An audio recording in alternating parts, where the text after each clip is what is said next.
Great. Are you an African entrepreneur on a mission? To change Africa's narrative. To change the lives of millions. Are you all about impact? Impact really excites me. Do you have a strong vision? I believe in an Africa beyond aid. Then it's time for you to enter Africa's Business Heroes, an opportunity to develop your skills and connect with an ecosystem of like-minded entrepreneurs. With world-class mentorship, to go as far as you can, training and feedback, you'll learn more about your business, a bit about yourself, that's my heartbeat, and gain global recognition as you tell your story, pitch to business legends, and compete for a share of the $1.5 million prize. It's an opportunity for African entrepreneurs to shine and to impact. It's time to visit our social media channels and website and enter Africa's Business Heroes. It's African time.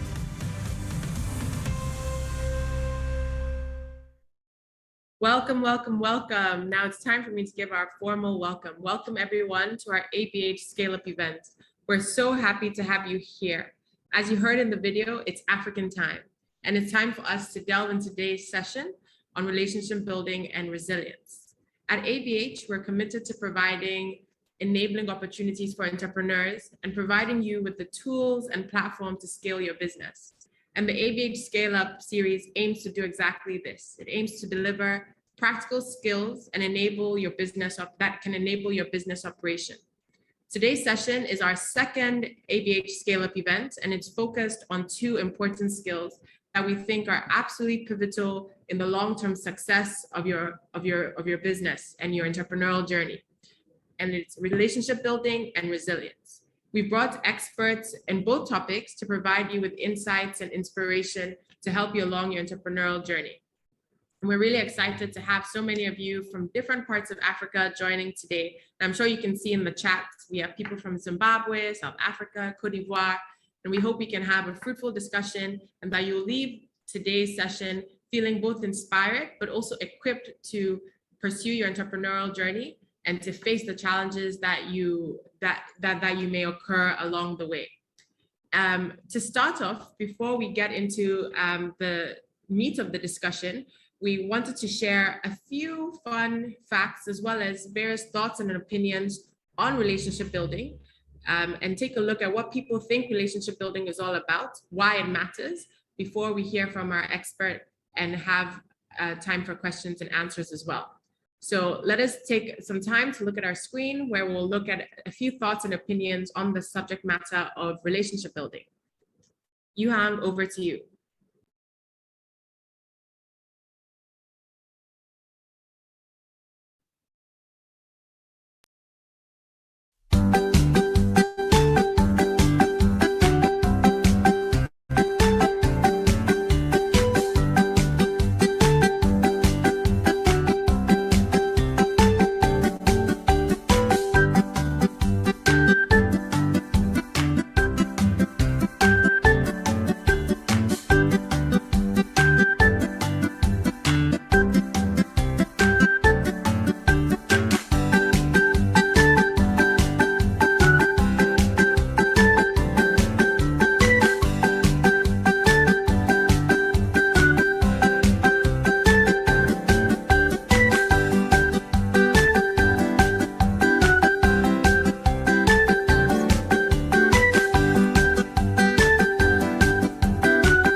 Great, thank you. I hope some of the quotes that you saw, the thoughts that you saw on the screen right now resonated with you. I think one that struck me in particular was that it is 10 to 25 times more expensive to acquire a new customer than to retain one. And I think there's often a focus on customer acquisition, but it's so important to engage your actual customers and to maintain strong relationships with them for long-term growth. And so I would love to know in the chat if any of the things you saw on the screen just now resonated with you. Let us know. Have you applied any of these to your business? Are there anything that you just saw that you hope to take forward as you continue with your business journey? Next on the agenda, we are going to have a short poll. You've seen what others have to say about relationships, but we want to get a chance to know what you think about relationships and what you think about networking, customer engagement. So we have a short poll that's going to pop up on the screen. I think it's up already. We have 5 questions. You'll need to scroll down to see all of them, but I will read through them now. So please let us know what your answers are. We're keen to know what you're thinking. Hopefully it's popped up on your screen. So the first question is, will you choose your friend or family member to be your business partner? This is a tricky one. So will you choose your friend? It could be a best friend, it could be a close friend. Will you choose a spouse, a relative to be your business partner? Let us know what your answers are. I can see some answers are coming in, so please select whether it's yes or no. We really would like to know. The second question is, how often do you have arguments with your business partners? Is it every day? Is it often, once in a while, or never? Be honest, be truthful. There's no wrong answer. We just want to know what the reality on the ground is. Number 3, how often do you check in with your customers? Every day, often, once in a while, or never? Again, no wrong answer, so just let us know, and we'll let you know what other entrepreneurs have selected as well. Our 4th question, how often do you make new business connections? Every day, often, once in a while, or never? So let us know. We really do want to know, how often are you trying to make new business connections? And hopefully after today's session, you will have some inspiration as to which one you should be targeting towards. Number 5, how important do you rate relationship building for growing your business? Very important, important, nice to have, not so important. Let us know what your answers are. You have 20 more seconds to get your answers in, and then we will share the results and you can see how other entrepreneurs view these topics. So please put your answers in. I can see them coming in. We have quite a number coming in. Just a few people have been selected. Remember, there's no wrong answer, so please just let us know what you think. All right, I think we have a good number, so we can reveal the results now. I'm going to end the poll. Great. Hopefully everyone can see the results. So for the first question, will you choose your friend or family member to be your business partner? 63% of you have agreed, said yes, you will, so that's good. We can discuss later whether that is a good or bad thing or how to manage it, but it's good that many people will choose a friend or family member. We also, for number 2, how often do you have arguments with your business partner? A majority of people have chosen once in a while. I think most people agree that that is a good thing. Arguments can be helpful. They can help you align and refine your vision, but of course they shouldn't be too frequent. Number 3, how often do you check in with your customers? A majority of people have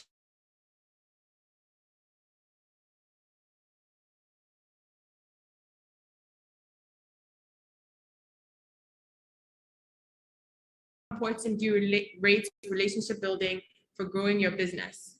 And a majority of you, 85%, have chosen very important, which is great. So now we have a sense of what other people think about relationship building. Feel free again to make comments if you have things you want to share in the chat. It's always a great way to connect to others. And thank you so much for participating in that poll and letting us know what your thoughts are. Great. So next on the agenda, we have an expert, someone who is a cherished member of the ABH community, who has been a semi-finale judge over the last 3 years, has been a supporter since the inception of the program, who is a serial entrepreneur himself. And we couldn't think of a better person, someone who is absolutely knowledgeable on the topic, to come and speak to you today. His name is Fred Swaniker. He is the founder of the African Leadership Group, which is an ecosystem of organizations that are catalyzing a new era of ethical and entrepreneurial African leaders. Over the past 16 years, he has founded and led the Pre-University African Leadership Academy, based in South Africa, the African Leadership University, which has campuses in Mauritius and Rwanda, the African Leadership Network, ALX, which is a next generation leadership development program, and The Room, a global community of top talents. Collectively, these endeavors aim to transform Africa by developing 3 million African leaders by 2035. In 2019, Time Magazine recognized him as one of the 100 most influential people in the world. And Fast Company included African Leadership Group as among the 50 most innovative companies in the world. He is an expert in the importance of relationship building, in building networks, in leveraging networks, and in tapping into the power of community to achieve growth and a shared vision. And so, Fred, we are so honored to have you here today and to have you share your insights on the importance of relationship building and how to do so. And so I won't spend any more time. I'm sure everyone is dying to hear from you. So I will turn it over to you and ask that you take it from here. Thank you. Thank you very much, Zara. Thanks to everyone else on the ABH team for inviting me. Welcome to all our entrepreneurs. So yeah, you know, I'm always very excited to talk to people who are in the trenches building businesses, because I think you're doing the most important work in Africa, right? We really need entrepreneurs if we're going to build the you know, the world that we need on the continent. So as Zara mentioned, one of the things that I'm very passionate about is relationship building. I think it's one of the most powerful you know, things that really move the world. Really, nothing great can be accomplished alone. Everything meaningful that happens because people who work together in teams and organizations that come together, and relationships are really at the heart of that. And so I want to just talk to you a bit about you know, why I believe so much in the power of relationships. And if there's nothing that you take away from my conversation today, is relationships will make or break you as an entrepreneur. You know, you underinvest in your relationships at the peril of your venture, and also at the peril of you know, having a fulfilled life. So as a way of context, I've been an entrepreneur since I was a kid. This is me when I was 4 years old. Okay, I didn't really start my first venture when I was that old, but not much later. You know, when I was about 12, 13, I started poking around in the field of entrepreneurship. I started a few small businesses in high school. By the time I was 18, I was running a school, which my mother had started, and she put me in charge as the headmaster. And then I went on to launch different ventures. These are some examples of some of the ventures that I've launched, the entrepreneurial journey that I've been on in the last 20 years or so. Started something called Synexa Life Sciences, which is a biotechnology company. Got to about $10 million in revenue, 100 employees. We sold that company about 2 years ago. And then the African Leadership Academy in South Africa, 10 million revenue, 150 employees. Something called Global Leadership Adventures, which is based in New York, in San Francisco. It's a California-based company that provides transformative experiences for teenagers from all around the world. It's a for-profit business. Got about $20 million in revenue, and about $1.5 million in profit, 500 employees. ALU, 30 million revenue, 200 employees. These are all things that I've started and built them into organizations, and all of them are continuing today, but I'm not involved in the day-to-day management. The one where I'm now spending most of my efforts is this last line here, ALX in The Room. And that's the most ambitious effort that I've embarked on, which, you know, I'm putting a question mark here. It should become $1 billion revenue business, and with 10,000 employees when we get to scale in the next 10 years, but we're not there yet. But these are just different businesses that I've started. Collectively, I have been able to raise about $650 million US to launch all these different ventures. You know, we are, you know, really just getting started, right? One thing I want to be very clear is I did not come from a wealthy background in starting all of this.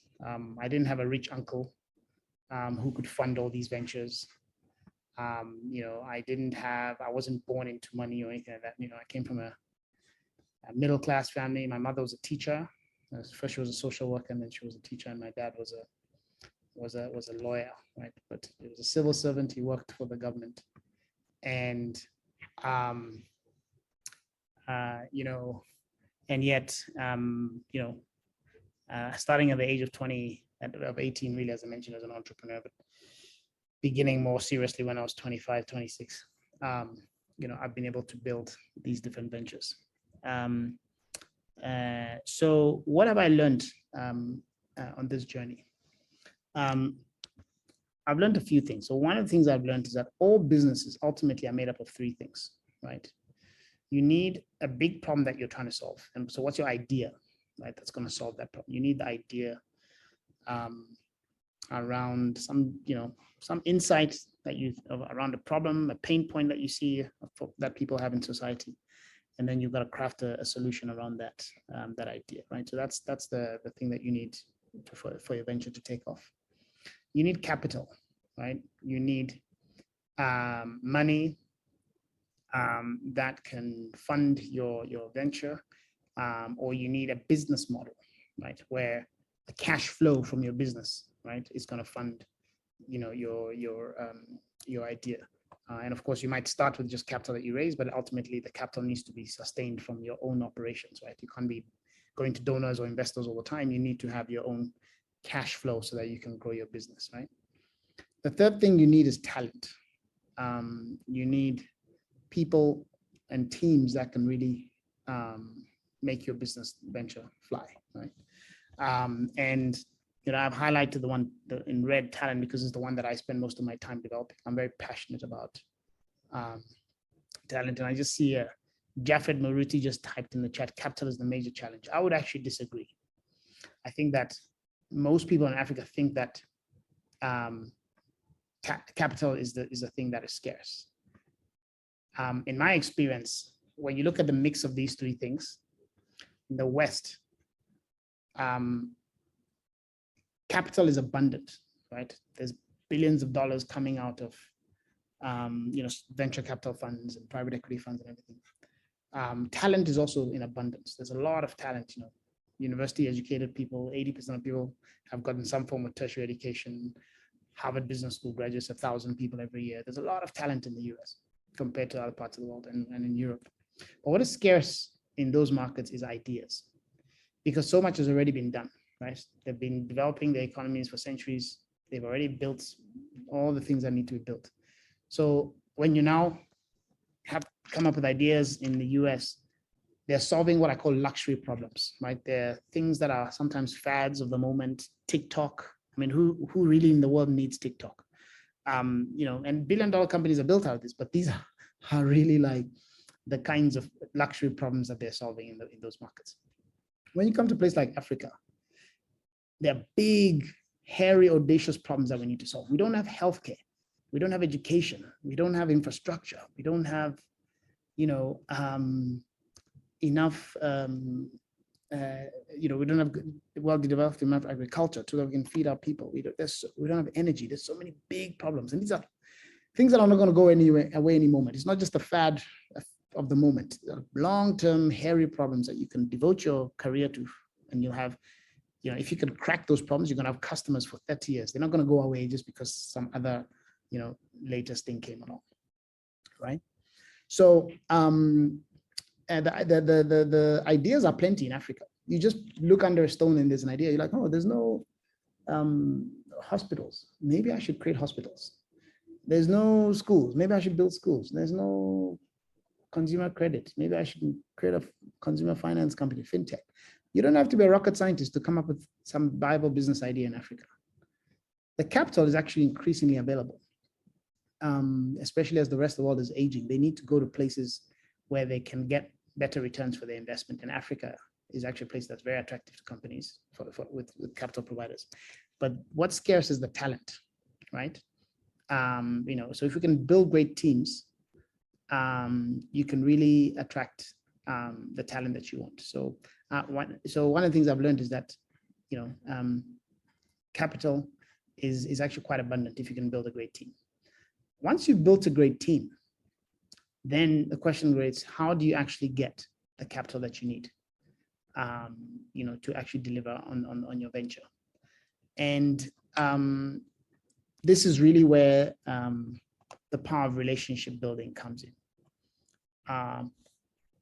So people say, how did you go from 0 to $650 million in 15 years in capital that you raised? The answer is very simple: relationships, right?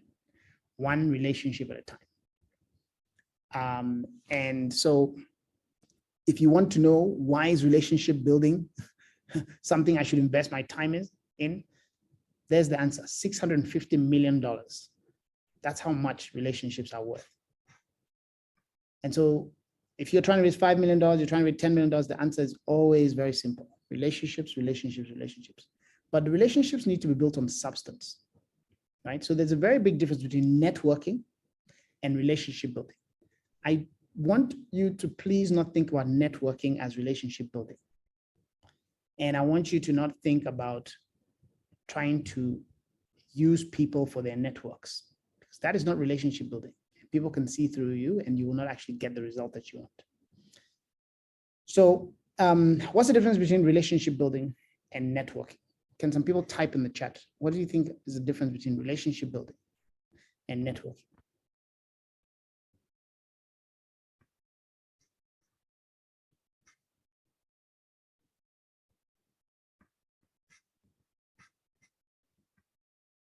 I'd love to hear your thoughts on what is the difference between relationship building and networking, because they're very different. Moketsi Benedict Takere has raised his hand.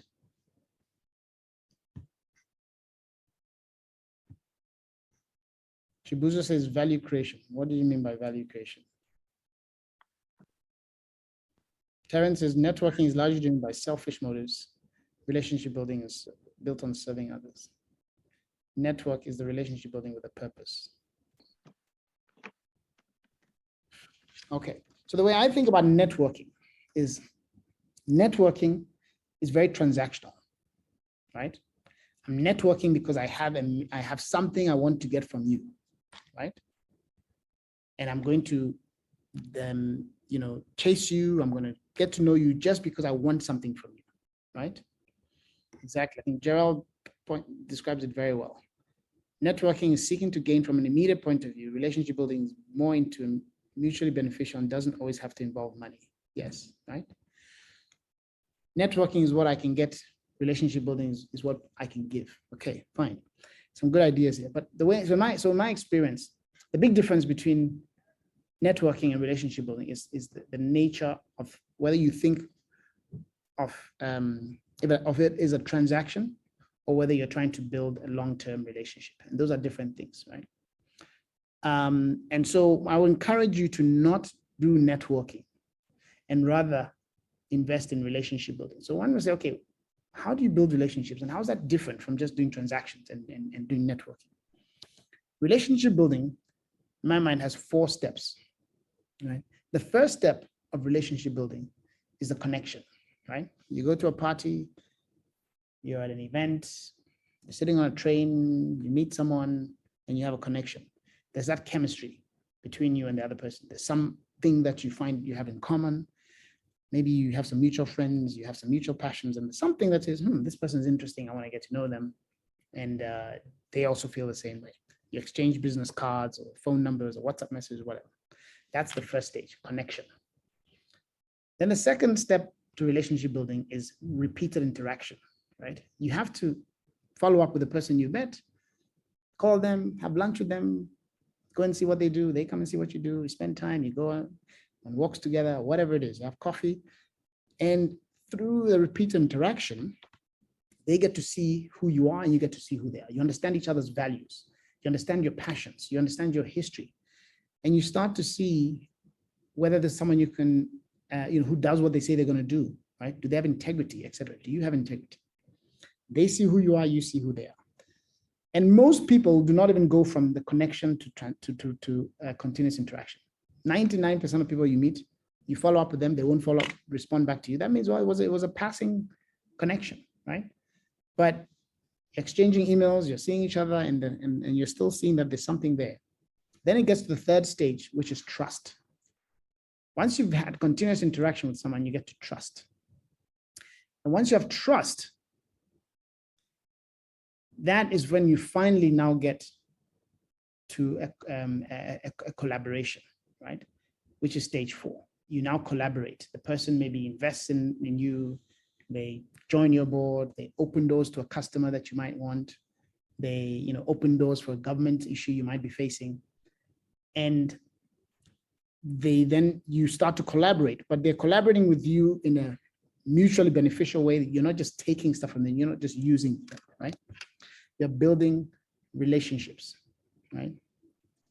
And so those are the 4 stages that I want you to remember. First, the connection, then continuous interaction, and then trust, and then finally you get to collaboration. The mistake I see a lot of people make is they try to rush to collaboration too quickly. You meet someone and you're like, please invest in my company. There's no way they will invest in your company. They don't know who you are. They don't know if you are a serial killer, you've just come out of jail, you are corrupt, you are a fly-by-night person. There's no way they're going to give you money. And don't be upset with them, even if they're a billionaire and whatever, and they could give you money without them getting to know you, without you building a relationship with them. There's no way they'll turn around and give you money, right? So I see a lot of people frustrated. Oh, I went to that conference and I didn't come away with a deal. Or I went to that customer and they didn't buy my product. Or I went to, to meet that rich person and they didn't invest in my business. Yeah, because you haven't gone through the stages of relationship building with them. And so that's the one mistake I see a lot of people make, rushing to that stage, the final stage. You have to invest and take time and build those relationships and go through those first. Now, people will move at different paces in terms of when they get there, but you have to have that mindset. And if you do, you'll find that the world will be an oyster. The other thing I also say is build relationships for relationships' sake, not because you are trying to get something up, because people can see through you. When you're at a cocktail party and you are talking to someone, you're not really interested in them. You're looking around to see who's more important, who could be a better deal for you. That's not relationship building. That's maybe networking, right? You're not going to get to the next stage of continuous interaction and trust and everything, right?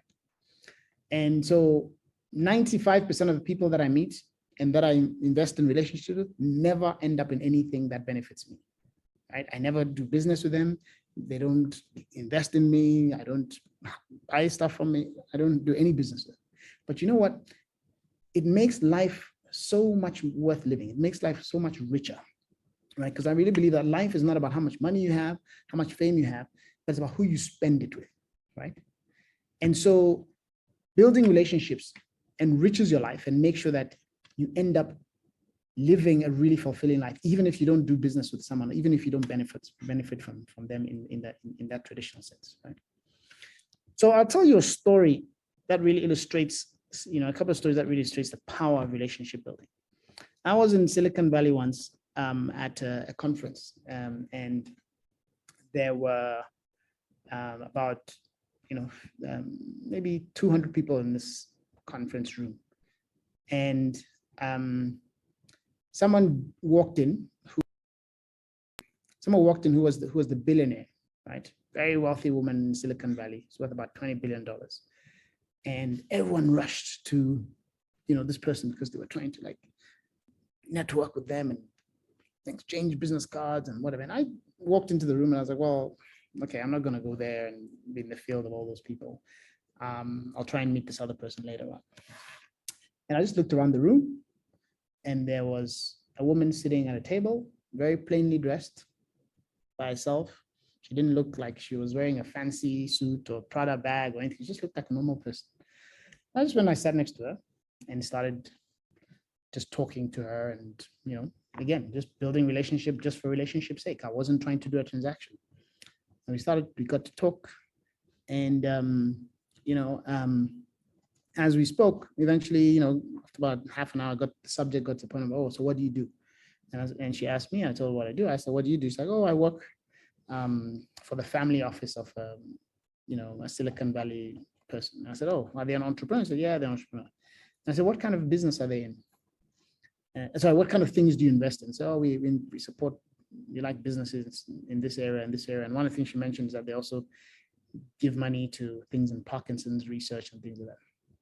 So after a while, I was like, what's the name of the entrepreneur behind, your family office? He says, oh, Sergey Brin, right? This is one of the founders of Google, right? So this guy, I was sitting next to the woman who was running the family office of someone worth $34 billion, the founder of Google. Today he's worth like 60 billion or 100 billion or whatever. And no one in the room knew that person. No one knew that she was the link to that person. And I was sitting next to her, right? And I was the only one who had started that connection. And everyone else was rushing because they were trying to be transactional. And I just wanted to build a relationship for relationship's sake, right?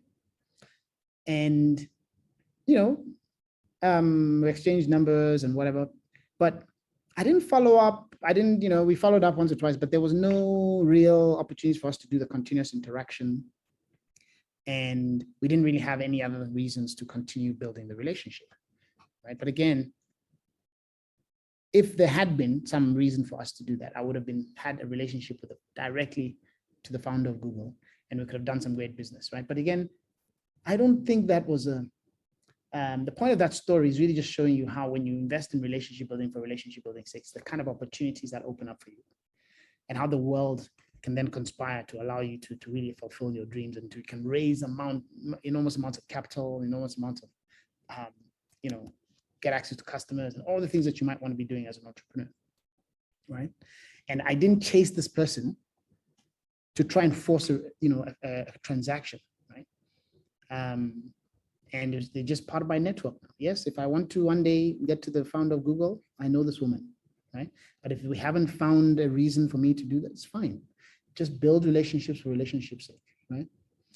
And so that's an example of the power of just being intentional about relationship building and not focused on transactions and simply just trying to get things in the moment and looking around and see how you can use people. People do not want to be used, right?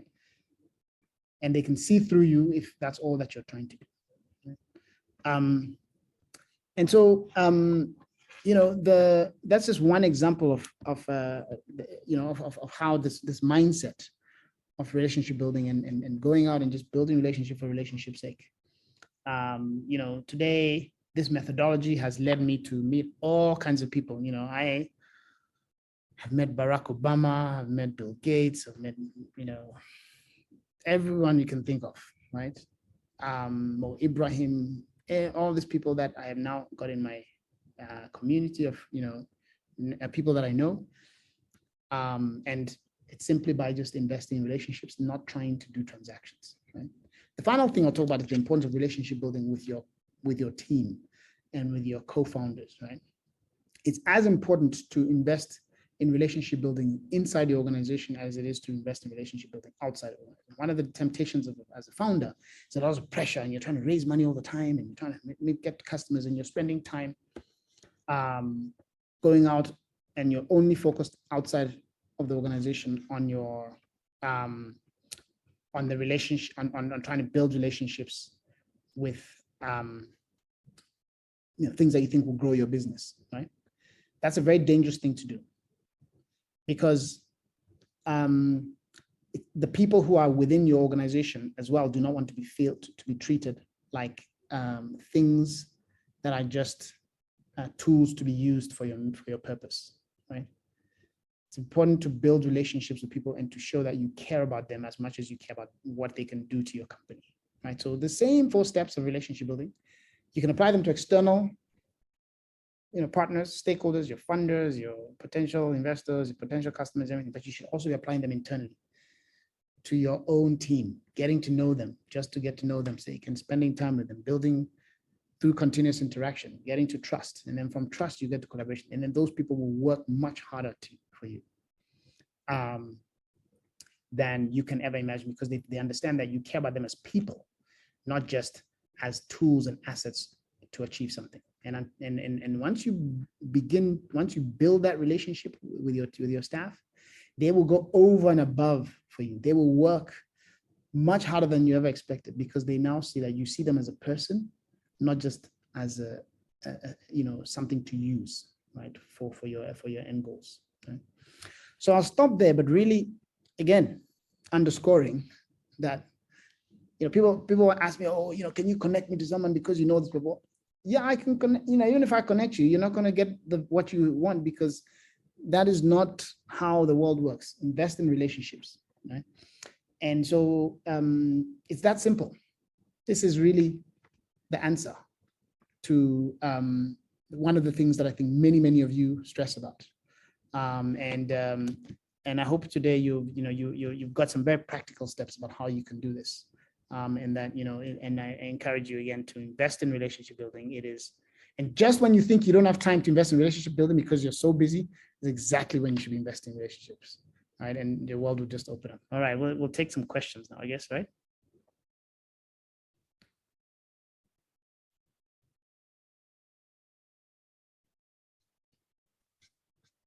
Thank you, Fred. Yes, sure. So we have one question in the open question. So it says, can the revenue be on projection or continuity of the business?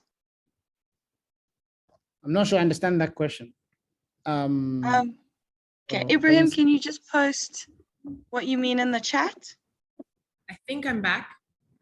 Tahir, let me know if you can hear me. Yes, we can hear you. Great. Fred, thank you so much for that really inspiring talk. I've been looking at some of the comments in the chat. I mean, there are comments like, Fred sounds, looks, and feels magnetic. Someone says, this is a remarkable journey. Thank you for sharing these insights. I think we at ABH ourselves have learned so much. One question that we had, as people put more questions in the chat, is, along this journey, are there any key mistakes that you have noticed with regards to relationship building that you have experienced yourself? And what are some of the lessons from that? Yeah, like I said, the biggest mistake that I've ever made, and the biggest mistake that I see people making, is that you try to rush the process.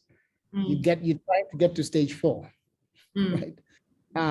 With someone. It's just, relationship building is like dating. Right? When you meet someone, you don't ask them to marry you tomorrow. Yeah. Right? You have to take time to get to know them. You wine and dine, you meet their family, you get to know each other, you see whether there's, alignment of values, whatever it is. And then you go through different stages, and eventually you become serious. Eventually you marry the person, right? Yeah. So why would you? So it's the same thing. You're not going to meet someone tomorrow and then give me this or give me that, right? Yeah, there are some. It's very rare that happens, right? And so the mistake people make is they try to rush the process, and they bring a lot of negative energy into an interaction because they think that the person owes them something. No one owes you anything, right? In life, you have to go in there, and I can't tell you the number of people I've met who are very rich and whatever, and I met them and I shared my story. And they never gave me anything. They never invested in my business. They never opened the doors. But I always thank them. And I always follow up. And sometimes those people say, you know what? I'm not really interested in this person's business, or maybe my portfolio, I've made my investments for this year, but I'm actually going to introduce this person to someone else because I see the way he behaves and that he values relationships for relationships' sake. And then they open doors for me, right? Even if they didn't, but if I went left and said, this person, they didn't give me what I wanted, and screw you, I'm never going to follow up with you. And then that person, you've lost that opportunity. So the biggest mistake that people make is trying to rush the process and being overly transactional, and not really thinking about the power of relationships. Thanks for that, Fred. And just to reiterate the 4 steps that you said for everyone I hope you have a pen and paper if you're on this webinar. The 4 steps Fred mentioned were connection, continuous interaction, trust, and collaboration. And so I hope everyone leaves the session with those 4 steps in mind. Please keep putting your questions in the chat so I can direct them to Fred. There is one, Fred, and one is, what is the difference between friendship and partnership? Or how do you strike the balance between both? Where do you see them sometimes intersecting? How do you manage them when they do intersect? Do you have any advice there when friendship and partnerships merge together? Yeah, that's a great question. I think that there are some people, for me, it's really about when you go from professional to personal, right? So, at the both of them require relationship building skills and relationship building mindset. But, some partnerships could be a partnership with a customer, with an investor, with a board member, whatever it is. When you are interacting and you're in that zone, you keep things professional, right? You don't get to the personal level talking about your children and your issues you're having with your spouse, or you're getting divorced or whatever. You don't start discussing those issues within your professional network. That remains that's the domain of partnership. You keep it professional, right? Yeah. The personal is when you actually can you're more, you open up more, you are more vulnerable, you share all your, personal issues, and you invite them to your home, whatever. Now, there's some overlap. There will be some people who are start out as partners that you become friends with, and some people that you start out as friends who you then become business partners with, and that's fine. I've become really great friends with some of my, investors and partners and other things, but there are others who it never crossed that barrier, right? So I think as long as it's healthy, as long as it's ethical, you don't get to a point where now you're using a personal relationship and you're doing unethical things and whatever. It's all good. Great, thank you. I'm going to read some questions that we've gotten. One is from Gerald. He says, seeing as relationship building takes time, how do you cope with pressure from the day-to-day running of your business? That's a very, very good question.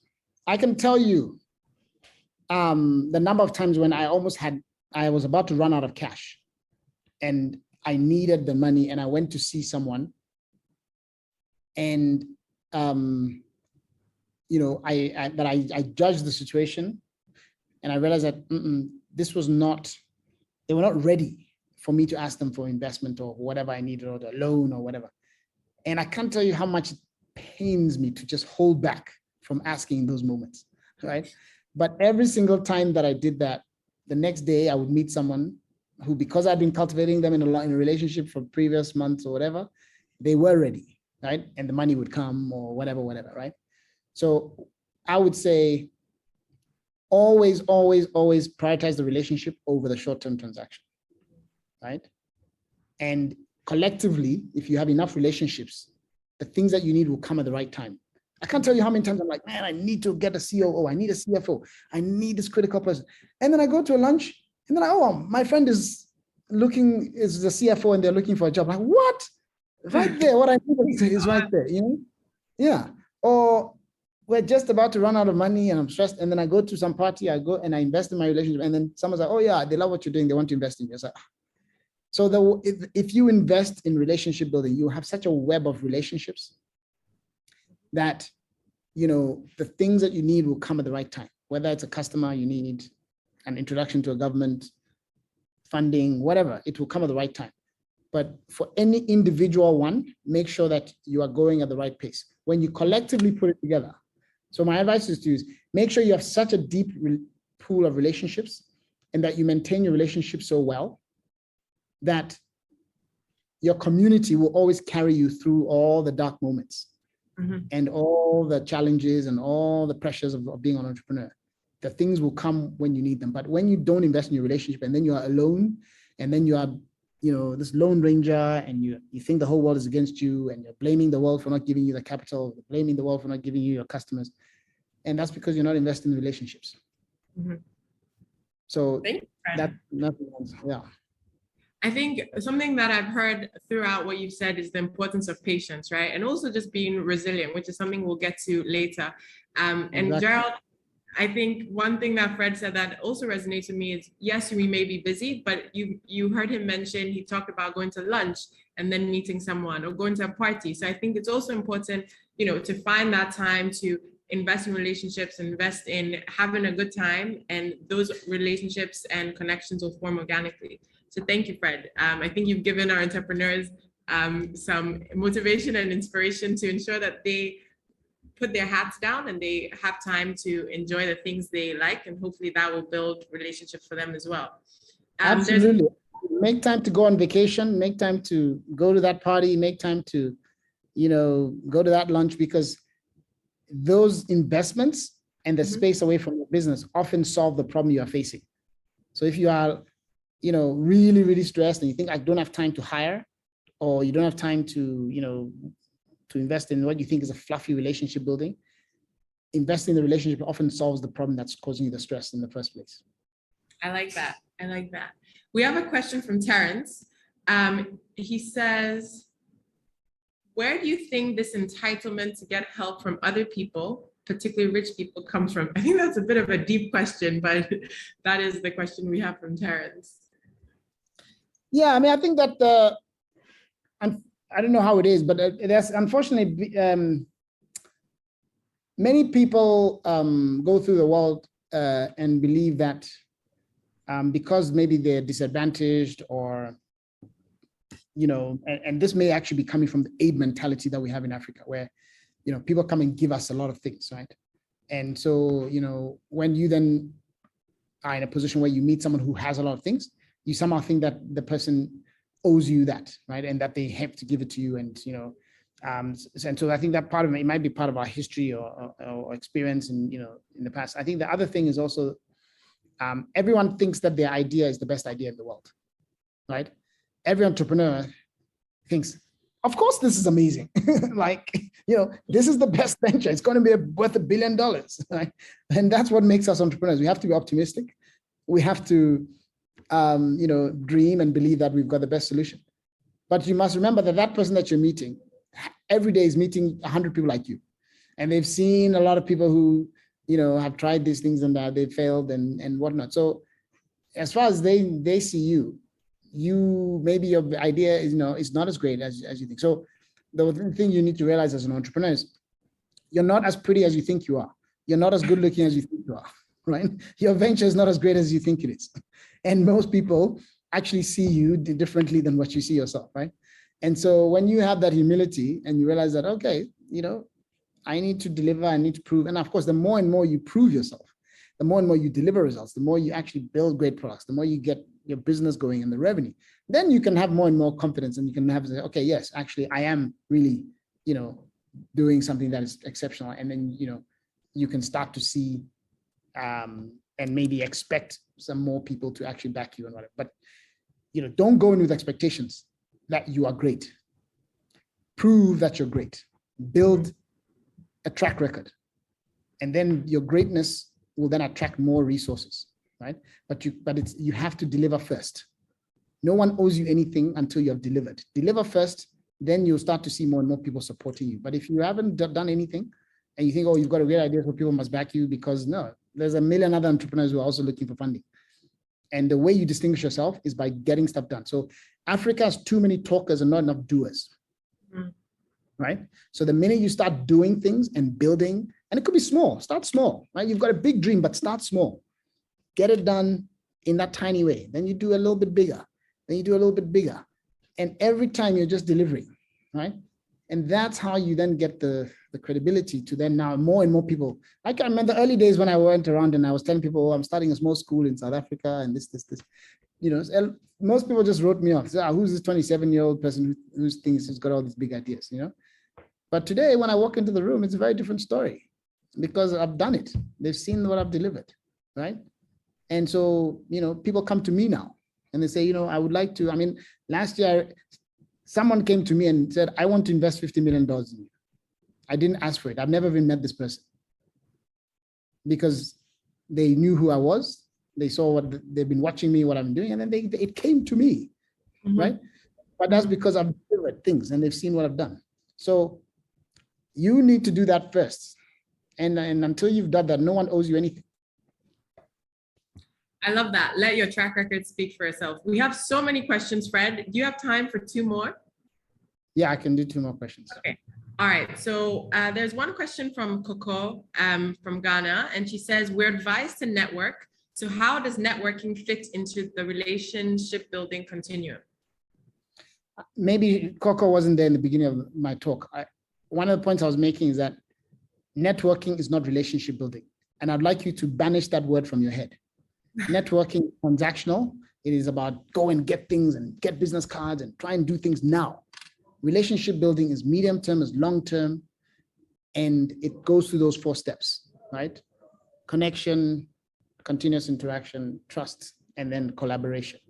So networking is transactional, right? It is mainly focused on the first part, on the connection part, and maybe the continuous interaction part, right? But it is not getting you to trust, and it's not getting you to collaboration, right? So that's the difference. There's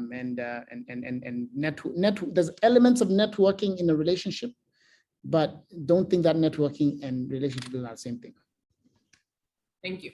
Okay, the last question is from Ted. So Ted wants to know, you've spoken about building relationships with your team members. How do you develop the leadership capacity of your managers? So the first thing I'll say is developing people is not about training, right? Don't send them on courses. Don't enroll them in programs. That's a waste of time for the most part. When you ask leaders how they develop, the Center for Creative Leadership did a lot of research on this, and they asked very successful leaders to think back on how they became successful. What are the things that they did that got them there? The evidence shows that they only attribute 10% of their growth to classroom learning, right? 10% came from learning in the classroom. 20% came from what they call developmental relationships, right? Their mentors, their peers, their coaches, right? So connect your leaders within a network of relationships. Teach them how to build relationships. Make sure they have great mentors and advisors and people in their ecosystem who can develop them and give them feedback and coaching. That's 20% of their growth. 70% comes from doing. You learn best from experience. So throw your managers into the deep end. Give them big challenges, things they're not qualified to do, that will stretch them. Allow them to fail, right? Because that's where their greatest learning will come, when they try something, not in the classroom, not in some training course, but in the real world, right? They launched a product and it didn't go well. That's when they're going to learn, right? They, gave a presentation and it sucked. Fine, they learn. So make sure you give them opportunities, right? And throw them in the deep end continuously. Give them the most challenging assignments you can think of. And that's how you're going to grow your managers. The 10, 20, 70 rule, 10% from the classroom. Yeah, that's, enroll them in some course, whatever, but that's only 10%. I don't think you send them some training and now they're good, right? You need to connect it with the relationships in the 20%, connect it with the experience in the 70%. And that's when you'll get really transformation in your people. Thank you so much, Fred. It has been so phenomenal to listen to you and learn from you. I've learned so much myself. Let your track record speak for yourself, the 4 steps to relationship building, and we are leaving inspired. I know there's so many questions in the chat. We couldn't get a chance to get through all of them, but hopefully we'll have you back. Thank you so much for always supporting ABH and for always being willing to share your wisdom with budding entrepreneurs. We really appreciate you. It's my pleasure, and all the best for the rest of the session. Thanks you so much. All right. Okay, everyone, I'm sure you are leaving this session so inspired. We have so much more in store, so please don't go anywhere just yet. We're so grateful to Fred for sharing his insights, his experience, and I can see in the comments as they coming in, people are saying, thank you, Fred, wise words. People are saying they're so inspired. So thank you so much for making the time and sharing your insights with us. Great, we have more in store, so please stay with us. Next up, we have some of our ABH heroes, our past heroes. We have 3 ABH finalists who will be joining us today to talk to us about the importance of resilience and their experience with resilience, how they have built up resilience over the last few years. And so today we're joined by Ayodeji Arikawe of Thrive Agric. We're also joined by Mampho from South Africa of Golden Rewards, and Emmanuel Emodek of ChapChap based in Uganda. And these 3 heroes are so inspiring and will be sharing their journeys with us. But before we begin having a discussion with them, we're going to have a spin wheel where it will spin randomly and I will allocate questions to them based on what comes up.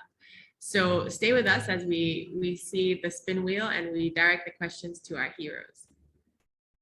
All right, so first up is Ayo. Ayo, you can let us know when we should begin, when we should start the spin wheel and when to stop. Spin. All right, spin. Stop.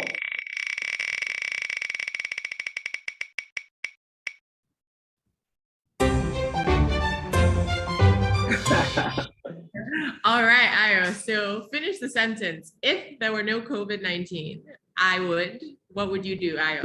This was the only question I did not prepare for. But I guess if there were no COVID-19, I would probably be in more countries than we are now. We had planned to expand sometime in like 2020, and then COVID came, and then we just sort of like decided to expand within Nigeria instead. So I guess that's the answer. Great. Thank you, Ayo. All right. Okay. Mampho, you're next. All right. So let us know when we should spin. Spin. Stop.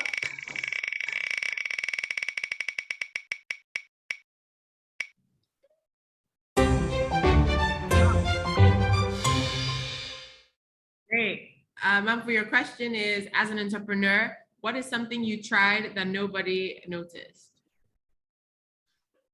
I think as an entrepreneur, something that I've tried, and I'm sure most people have not noticed that I have dared myself to do things that nobody else is think of doing, like entering for ABH competition. And it was the most of the craziest thing that I've ever done, and it paid off. And I'm sure people were looking at me thinking, she has lost her mind, really. And I'm proud. So that's the one. Thank you. Thank you. And I'm glad that you feel pride entering ABH, and I'm glad that it's paid off. Well done. Great. Emmanuel, we have you next. So let us know when we should begin spinning the wheel and when to stop. Spin. Great. Stop. I'll quick. Stop. All right. Great. Emmanuel, your question is, what is the best piece of advice you have ever gotten for your business? The best advice I ever got from my business is I was told that I think too fast, and so I don't give an opportunity for my team members to basically, if we went into a discussion, I'm always a quick thinker. I think too fast, and the advice was that I should always give people time to, since I'm a quick thinker, I should always give people time to first think, and then maybe I come in last, and so that it gives them an opportunity for me to hear them out. And yeah, that's the advice I got. Great, good. All right, I think we have time for one more round before we go into the panel discussion. So Mampho, I'm going to ask you to come back actually, and then Ayo, and then Emmanuel. So let's spin. Mampho, are you ready? Oh, we may let's have. Spin. Okay, let's spin.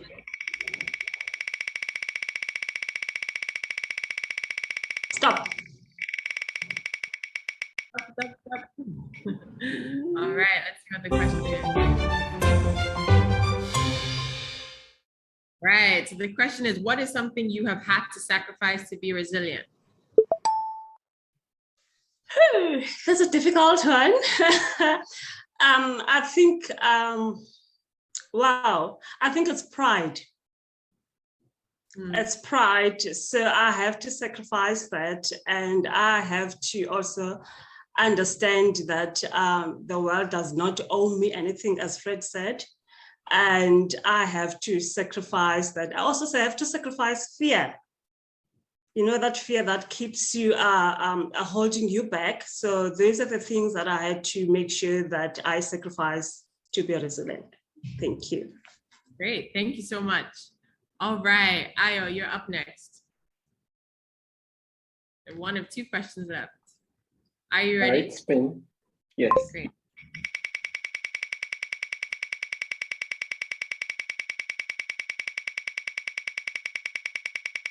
Stop.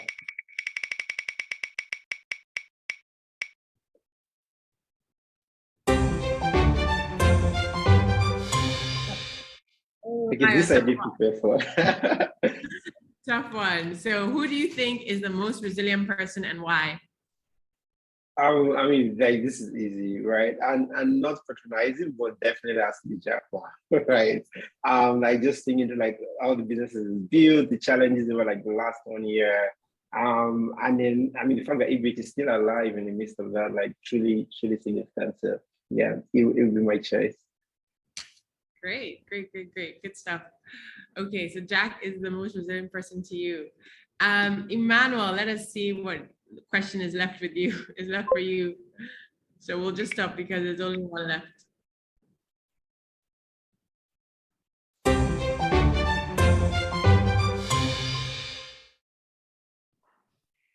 Okay. Emmanuel, the question to you is, people always talk about resilience. In your opinion, when is the right time to let go?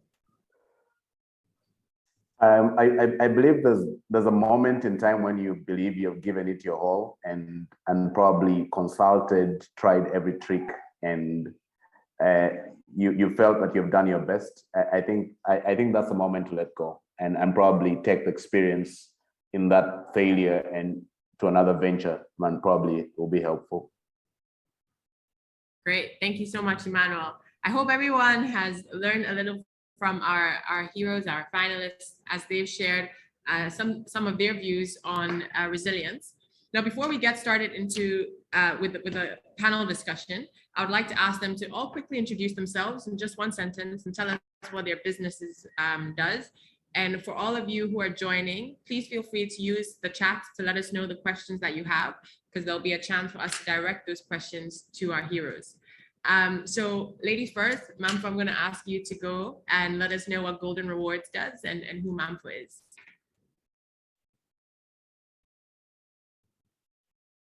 Okay. Thank you, Sarah, and thank you everyone for joining us today. My name is Mampho Sotshongaye. I'm the founder and managing director of Golden Rewards. We do road maintenance as well as road construction in South Africa, Western Cape at the moment. Thank you. Fantastic, thank you. Emmanuel, I can see you next to Mampho, so I'm going to ask you to go next. Thank you, Zara. My name is Emmanuel Emodek. I'm one of the co-founders at ChapChap Africa. And what we do at ChapChap is we basically work with micro and small medium enterprises, and we are formalizing these businesses by introducing fast digital services into their businesses. We are helping them digitize their bookkeeping. We are removing cash out of their transactions. And basically, we are creating financial profiles for these businesses in Africa. Fantastic. Well done, Emmanuel. Ayo, you are our hero from 2019. So one of our first set of heroes. Please go ahead and introduce yourself and Thrive. Hi, I'm Ayo. I'm one of the co-founders at Thrive. And what we're doing is getting smallholder farmers to become profitable by giving them access to finance, insight, and distribution. Today, we're working with somewhere a little over 250,000 farmers. And we recently just announced that we had raised about $56 million to help them grow, essentially. Great. So Ayo, I'm going to start with you. You just spoke. You've shared about what Thrive does. Your Thrive has been in existence for a while now. And during that time, you've obviously had to deal with various challenges as entrepreneurs do. And so I would like to start by asking you, can you tell us about your journey during and after the COVID-19 pandemic? I know it's ongoing, but after, say, the lockdowns had eased, and how it affects you as an entrepreneur? Yeah. So I think that definitely before COVID, I think things were going smoothly. We had just sort of gotten, I think, one ABH like November 2019, and then COVID just happened like a few months after that. And I think for us was like a really significant loss to our business. We had the lockdowns, our farmers couldn't move their beds. We had issues, just like the supply chain essentially was broken. And what that meant for us was like there was a lot of debt, there was a lot of defaults, even to our investors and to our lenders. And I mean, really took a toll on us. We had a lot of resignations.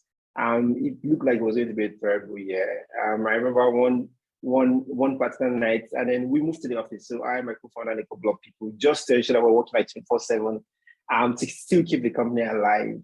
And one of those days, I think my father had said like, or I had said to him, I think like this is what death looks like. Like, we're basically going to shut down. Like nothing was going to work. And then for some reason, we just still had faith and kept on like waking up every day, trying to still do what we did, regardless of like the pressure. And I think like we came out. Just as this call is about, due to like the network and people around us. I mean, amazing support from the ABH family. People just kept checking in. People kept saying, "How can we help?" And just everyone. And I think since then we've actually significantly grown. I think like early 2020, we're probably working with somewhere close. Under 50,000 farmers. But now like we're getting close to 300,000. We're looking to expand internationally this year, and then I've just like raised like significant ground. So it was a very trying period, but then I think like we've come out in a good way. Fantastic. And what a story of resilience. And just to reiterate what you said, just in case anyone missed it. So Thrive went from 50,000 farmers to now 300,000, over 300,000, went from having a lot of debt during COVID and issues because of the supply chain being essentially broken to now raising millions. And I'm going to put you on the spot. The article is out. Thrive has actually raised $56 million. And I think Ayo is such a great example of resilience. They went through a very hard time, but came out even better and stronger. And so Ayo, one more question before I move to everyone. You said something that was quite interesting that I want us to explore a little. You said one of the things that helped you during the crisis or during the challenging period that Thrive Agric faced was network. So can you share a little bit about how your network helped you to overcome the challenges you faced? And not just survive it, but now actually flourish and grow and raise so much funding, expand your farmer network. Would love to hear. Yeah, I think definitely like when I think around one of the things we had like a big failure point was communication. So we're not communicating with our stakeholders. And I remember like a lot of people kept reaching out, you need to work on your communications. They have to proofread things. We'll push out to the press, push to our stakeholders, push to the public. And so that definitely helped because we realized that we felt we were doing the work, but then we realized beyond doing the work, we needed to communicate it also. So that was like super useful. And then I think the next thing was obviously like financing. So a lot of people came through for us, either in terms of like short-term loans or even like in terms of investment, were people that we had built relationship with over the years. People were constantly in touch with, sharing regular updates on the company with. And then, so it was just sort of like very easy to convert that. Then also was recruitment, like bringing people on board. So we brought on board a CFO, we brought on board the head of risk, we brought on board even an interim CEO. And those were people who had served as advisors. Some of them had their relationships for quite a while. And that was the only way that they could have come in. It was almost like people left like their shining jobs to come to a house that was on fire, literally. And it still doesn't make sense to today why they made that choice. But I think it's paid off, and then it just shows like quality of relationship we had sustained between then and now. Great. I'm so glad to hear this, Ayo, and I'm glad to see that the relationships you built over time and over several years really paid off and helped you navigate a very trying time. Thank you so much, Ayo. We'll come back to you during the open Q&A. But next up is Mampho. I would like to know, you described that Golden Rewards is in the business of constructing roads, repairing roads. You're working in a very male-dominated industry. And I would love to know from your perspective, what have you had to overcome to become successful in this male-dominated industry? Thank you, Zara. I think for me, my journey has not been easy. And there's a lot of things that I have to overcome and also have to understand, and some of them accept as the part of my journey. And I think for me, as a female founder, obviously, especially in the construction industry, you get a lot of the rejection, you get a lot of discrimination as well. But I needed to be okay on who I am and what I stand for. And also my background played a huge role because I'm coming from a background where women are expected to they belong in the kitchen. They're not are given opportunities to be in the boardrooms. So I needed to be the channel of change. And for me to achieve certain things and for the next generations to be able to follow. And obviously you get a lot of doubts and from the client, but for me, I needed to make a commitment to show up, to commit, to deliver, and to empower. So there was a lot of convincing that I needed to do. There was a lot of things that I needed to say, just to explain myself that, you know what, just give me an opportunity. Don't judge me on who you see as a female. Judge me on the product. Judge me on the services. Judge me on the quality. Judge me on the overall project when I don't deliver. And I think I then channel my energy in assuring my clients that I can deliver. I have to prove my clients that I'm trustworthy. So, and the rest, it has not changed much. The difficulties are still there. There are clients that still refuse to work with me because I'm a female. And it is okay. And I always say, as a person, you must know that there is avocado and not everyone likes avocado. And I always say, maybe I'm that one avocado that person doesn't like. And I don't take it's because I'm a female, even though it's obvious, but I have to find an excuse for that person to say, you know what, it is okay. And then I'll remove myself and put someone else that he prefers for the business to grow. Because sometimes you get in a situation where we fight, even though we know that we're not going to win the fight. There are fights that you know that you're not going to win. And it is okay still. The focus is to grow the business. The focus is to make sure that you show up, you commit, you deliver, you empower. That's it. Fantastic. I think you shared two things that made me think about what Fred shared. So you talked about being trustworthy, the importance of trust, but also letting your track record speak for yourself. So once they give you the opportunity, really going above and beyond to actually showing them that the trust they placed in you was well deserved. I have another question for you, Mampho. Based on what you've shared, we have a lot of females who are on this call who, similar to you, are working in male-dominated industries. What advice do you have for females like yourself who are pursuing entrepreneurship, but might be really struggling based on the industry that they work in? Okay, to all the females that are on this session today, I'd like to say we were born as females, we were born for a purpose. We were born to build and to grow. And our grandmothers never had these opportunities because they were told that they belong somewhere. They never belong to the space that we're in now. Now that we are here, let us just not mess up. Let us remember our grandmothers' dreams that they never are fulfilled. The world slowly are opening up for females, but we need to know that there's no shortcut. We have to work hard to achieve what we want to achieve.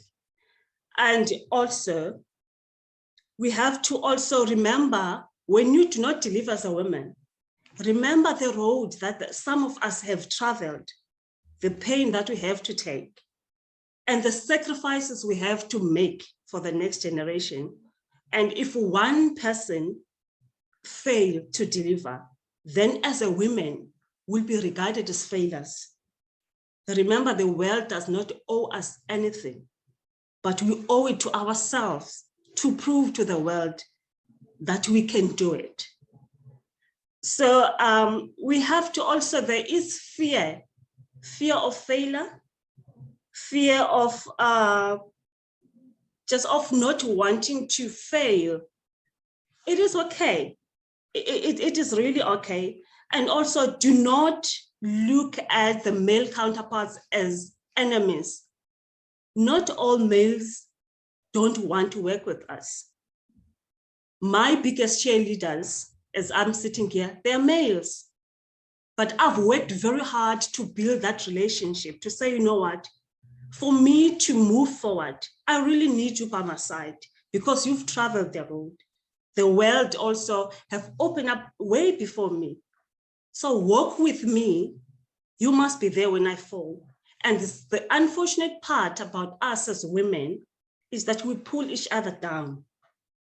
And we can do more if we collaborate. We can do, and there's nothing we can't do. We can do everything. But the only thing that is keeping, our enemies are not the male counterparts, are ourselves. If I see Zara walking with, I'll say with a hole on her back, instead of me covering her, I'll be talking to Tyra and talking to everyone. Do you see her dress that has a hole? It's not supposed to be like that. As a women, we're supposed to shade one another so that the men can understand the love that we have. And the men, so that they can also give us opportunities. For us to grow, we need to collaborate with one another. If we're still fighting and we still undermine one another, the world is still going to continue to kill us. The world is also, the men, they're still going to continue to abuse us because we do not love ourselves enough to show to the world that we're human beings and we belong and we can. Mampho, powerful. People are commenting in the chat, powerful words, Mampho. They are saying this is very inspiring. I think something that you shared, which I want to emphasize, is, you know, talking about putting the fear of the unknown aside, not being afraid to fail, and the importance of collaboration, which again goes back to the importance of relationship building. And you said something important. We can do so much more if we work together. So thank you so much for those powerful words. We'll definitely come back to you. Great. Emmanuel, you're last, but definitely not the least. We have questions for you as well. I would like to know, you know, you described what ChapChap does. You work with many micro SMEs in Uganda, as well as SMEs of different sizes. You're working with so many of them. How do you deal with working with so many MSMEs daily?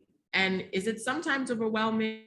How do you handle the stress that might come with it? How do you ensure that you're able to provide them with the support that they need? Thank you, and thank you, Mampho, for that wonderful take. So when we started this business, starting ChapChap was basically something that came from my previous businesses. I personally run Micron, and I ran a few small businesses before, and I started this from the age of 7. And while I was doing that, I realized the challenges that many of these businesses were facing, despite of the fact that we know very well that the micro and small medium enterprises contribute a lot to the GDP, to the employment, but these are just facts that remain in documents. And there's no infrastructure per se to cater for these people who are doing great work, employing majority of the youth, for example, in Uganda. And because they're informal, it becomes very difficult to even communicate with these customers on a regular basis or keep in touch with them, because many of them prefer using, let's say, calling rather than using chat platforms that are available for them. So they would prefer you'd call, or majority of them would love to see a face in front of them, for them to actually trust that there's a message that we can actually rely on. We know John, we know Peter. So currently what we have done, because we have more than 25,000 businesses that are on board, and today we are communicating with them through a CRM that we are using. And this has made our lives much easier. Of course, it has been an uphill, because it meant that we had to go and teach many of these formal businesses to use technology as a tool to enhance their businesses. But just like what Fred had I think the tutorial that came in before that about keeping in touch with your customer, I think that's the biggest edge we have had in business in the country. We came in as underdogs in the market. We have had players who have been in the market for about 15 years, but today our market acquisition is much bigger than they have. And recently we hired a sales manager from one of the competitors in the market And I remember sitting with him and I asked him and I said, what do you think is our strength as ChapChap? And he said, there's no doubt your customer care is on point. You're keeping in touch with the customers, and that's what's important. That's what I didn't see where I came from. So yes, without technology, definitely would have been overwhelmed. For every 100 or 50 businesses, we probably have one customer care person. Oh, wow. Fantastic. That's good to know. And I think you remember also at the very beginning, the slides that we saw, there was something there that said it costs 10 to 25 times more to acquire a new customer than to keep one. And I think what you've shared is just a testament to that. It's so important to maintain your current customers and invest in that relationship with them as opposed to just acquiring new ones. So thank you for that. Emmanuel, I have a slightly different question for you because you're unique here in that you've applied to ABH a few times. Each time you've gotten further along in the process. Can you share a bit more about what you learned about yourself, about ChapChap, about entrepreneurship, about resilience each time you applied, and whether you made any new progress along your journey? So it's a very interesting experience for me with ABH, and I think it's important to bring the perspective of where I come from. So we started ChapChap in 2016, but the first time I got held a laptop was actually in 2015. That's the first time I got to actually get to know how to type using a laptop, and basically. And it wasn't a laptop, it was a computer that I actually still keep with me. So when I got into the space, it was more a friend who approached me and said, with the knowledge that you have accrued in your past businesses, if you embedded technology in that knowledge, you'd actually impact on so many people. And that was the beginning of, and I basically said, how do I start doing this? How do I get to learn about the technology space? Because you understand very well that in Africa and basically in Uganda, it's not a developed sector yet. We're actually just probably going to be we're the founding people of this sector, like for example the fintech in Africa, and so when I went out to actually ask and find out how the other parties were doing in business, I didn't have so many answers, because many of them had closed shop and many of them say it doesn't work because of so many reasons that they gave. So we had no place to start to ask the right questions. But when I came to ABH, I remember the sessions during the first time we participated is some of the questions we were asked, we literally had never thought that direction. It had never even come to our mind. But that helped us refine, because first of all, the whole process of applying was more of refining who you are and helping you understand better who you are. So, and I remember I asked this question before and I said, thanks to me who gets to know about ABH online, what about the entrepreneur who is in my village, who doesn't have internet and is probably creating something amazing? How do they get to know?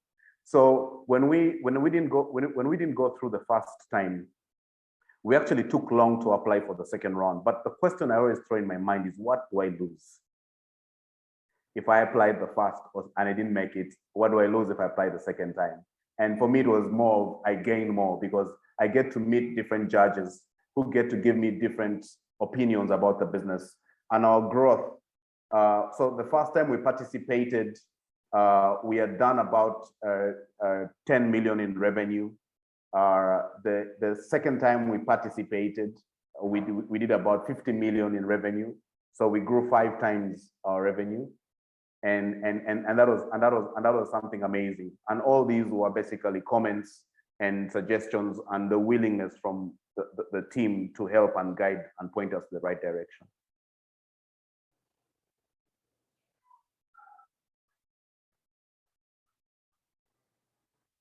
Sarah, over to you.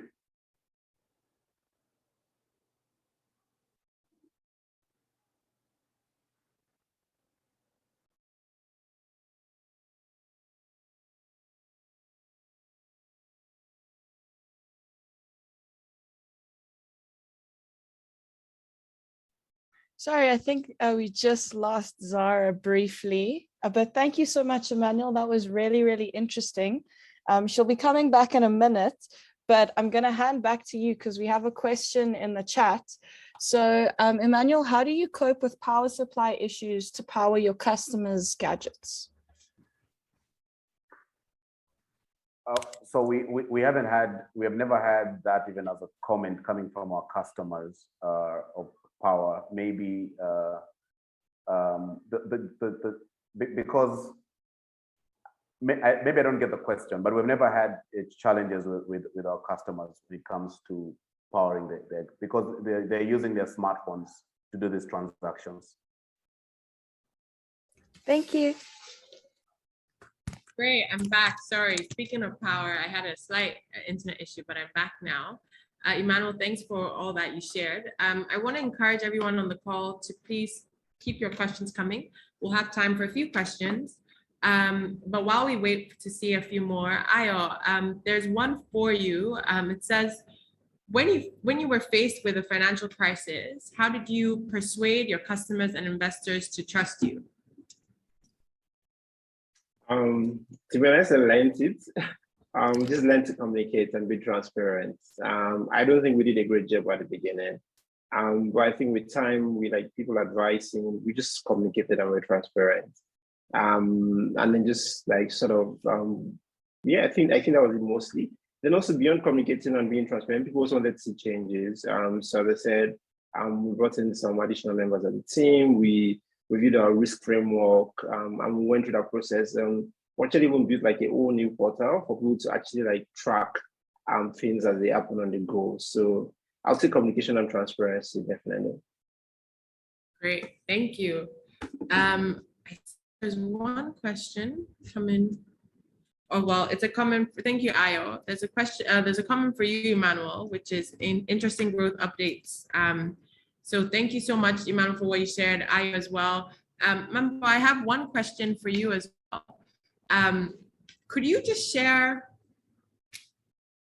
an experience that you may have had where you've had to step up to the plate, where you felt you are kind of out of your depth, but nonetheless you pushed through, and how you did so?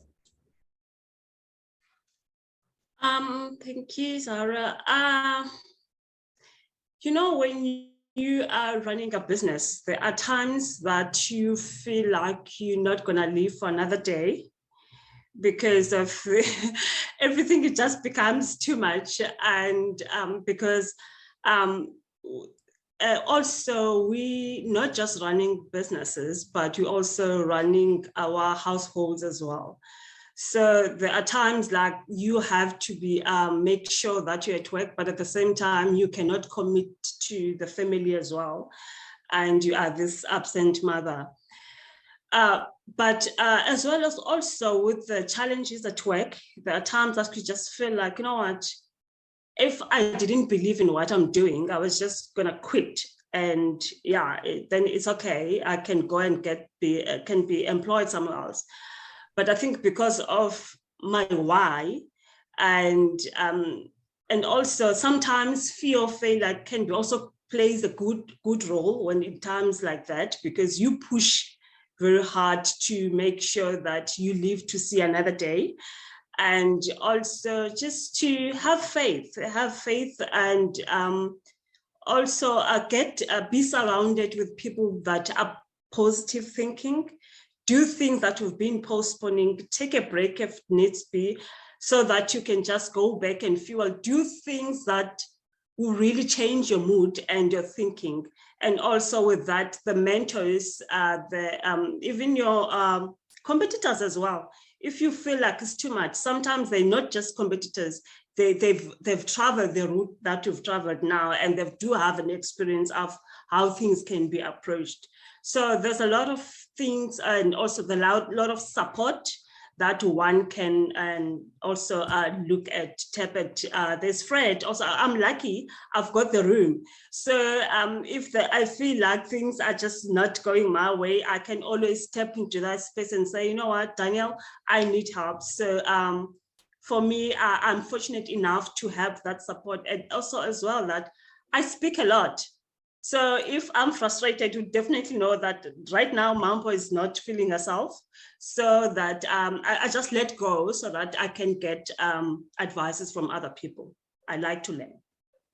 Thank you, Mampho. I think you've shared stuff that, again, is resonant with what Fred also shared, you know, the importance of taking a step back and relaxing, doing things you love, and also the importance of knowing your why. I think that is so important. It's that purpose and that passion that will help motivate you and encourage you when times are really tough. So thank you for sharing that. So Emmanuel, I have a last question for you. Before we, share to everyone else on the call some of the benefits of applying and why they should apply. All of you have benefited from ABH, so we'll share, some tips and some insights with everyone as well. But before we get there, Emmanuel, my last question to you is: you've talked about securing funds for ChapChap or working towards that.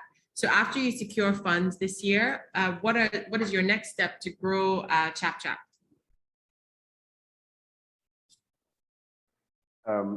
So our next steps are definitely expansion. Because of COVID, we were actually tied to just the capital city of Kampala, but we want to expand regionally, and also we are planning to set up in Kenya, Zambia, Malawi, and we're having some conversations with some partners in Ethiopia. And the raise, I think what Fred also mentioned during his, one of the biggest challenges we had is at the beginning of, we were basically hiring university students who had just left university. And that's because we couldn't afford the payroll to hire the right talent. And right now what we're doing, we're hiring the right talent, and we're seeing that there's a very big difference in how things are moving, because we're getting people who know what they're supposed to be doing, and we're seeing growth month in, month out, growing fast. So definitely expansion, talent acquisition, and enabling our systems to be robust, and because it's a transactional platform. So we need to make sure we're up our game in those areas. Fantastic. And relationship building as you build up your teams. As your team expands, the more you need to invest in that. Thank you so much, Emmanuel. Thank you, Ayo. Thank you, Mampho. If you guys have any final words, you're welcome to share before we let you go. Thank you for spending time with us on a Friday afternoon. Apply to ABH. That's my final word. You love it. Great. Well, you've heard Ayo. He says apply to ABH. So before we wrap up, we want to share with you some things that may help you in your application. We have an early bird deadline that is coming up soon. It's on the 30th of April. You just need to go to africabusinessheroes.org, set up an application, register an account, and begin your application. You need to finish, by the 29th of April. And if you do this by the deadline, you'll have a chance to get one-on-one mentoring with ABH heroes. So you've heard from some of our heroes, you've hopefully been inspired by them, and you'll have a chance to have one-on-one mentoring with ABH heroes who will be able to give you an hour of their time to listen to your questions, to share their story. It is an opportunity you don't want to miss. And beyond this benefit, you have so many other benefits when you apply to ABH. We heard from Emmanuel, he shared his experiences. You get to learn about your business, you get to learn about yourself. You get to have opportunities to access training, such as the ones we've had today. You have opportunities to tell your story to the world, whether it's through the Africa Business Heroes show, whether it's through media articles or interviews. You get to tell your story to the entire world, and that in itself can help you open doors. It can help bring partners, it can help bring investors. You also have the opportunity, of course, to gain your share of $1.5 million. And there's so many other benefits. You become part of a network, a group of like-minded entrepreneurs with whom you can form close relationships with, and who can help you as you navigate your own entrepreneurial journey. And one of the things that we hear all our past applicants and our finalists say they love about ABH is, regardless of where you get in the Africa Business Heroes journey, you will learn about yourself. You will also receive feedback. So if you submit your application, regardless of whether you make it to the next stage or not, you'll receive feedback. Along the way, you'll receive feedback that will allow you to come back better and stronger, and to implement that feedback into your business. So we can't recommend you apply enough. We also have a nomination program that's ongoing. So if you can't apply yourself, you don't meet the eligibility criteria, which is you should be a founder, your business should be at least 3 years old, and you should have 3 years of revenue. It should also be legally registered. You can nominate an entrepreneur to apply. You just need to tag them. You can go on our social media handles at Africa Business Heroes on Instagram, Facebook, and on Twitter, we're at Africa_Heroes. And you can tag an entrepreneur. You can recommend that they apply, and you'll have a chance to win a prize. You can win an exclusive ABH souvenir, and you can become part of our family. So we encourage you to nominate. We encourage you to apply. And before we wrap up, what I will do is I'll just ask each hero who is on, if they're still here, just in one sentence to say why they think you should apply for ABH. And then we'll have a live poll at the end and we'll close out. So maybe Ayo, Emmanuel, and Mampho, if you could just in one sentence or just give one reason. So you guys can repeat the same reason. Just give one reason as to why you think people should apply to ABH. Mampho, I see you on, so let me ask you to go first. I'm not sure if it's gonna be one sentence though, but okay, a lot of benefits. Let me just share my experience. Once, just very short, I entered the competition while I was doing just road maintenance. And today, because of ABH, I'm the only female that is involved in building of a biggest bridge here in Cape Town, South Africa. It is a big thing. No women have ever entered in that space. So it's because of my mentors and judges saying that, you know what, we believe in you and you can do more. And I did exactly that. So please, dream big, do it. I'm here for support. I'm really supporting everyone this year. Oh, well done. Congratulations. Thank you. Ayo, you're next. One reason why people should apply to ABH. I'll say the family that stays after, whether you win or not. I think for people that are in my top 10, we're literally like family. Like when they're in Lagos, we're hanging out together. When we're in Rwanda, like wherever it is in the world, it's almost like you have a second home in almost every other country where an ABH winner is. So I would say it's the family of other finalists that just stays with you forever. Great, thank you. Emmanuel's unfortunately dropped, but thank you guys for sharing your insights, your experience, and your reasons as to why others should join the ABH community. Thank you so much. For all those who are here, we have a short live poll. Please help us to fill it out. It will only take 30 seconds. We just want to know your experience of this event. It helps us to bring more ABH ScaleUp events that are helpful to you. So please take some time to fill it out. The first question is, overall, how would you rate this event?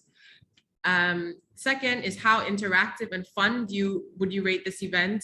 And third, how informative did you find the content, and how useful is the information shared for your business? So please let your answers come in. It really does help us. We will bring back ABH ScaleUp in a few months, so stay tuned. Follow us on social media at Africa Business Heroes. Sign up for our newsletter on our website, www.africabusinessheroes.org. And most importantly, apply, share the news. If you can apply, invite your other entrepreneurs, your friends to apply, and you won't regret it. So thank you all for coming. We will have a link out that you can then rewatch this. You can rewatch everything that was shared and learn from it. And we're so thankful that you spend your Friday with us, and we hope you enjoyed it. Thank you. Great. All right, we're gonna close out with some music, but thank you all, and we shall stay in touch.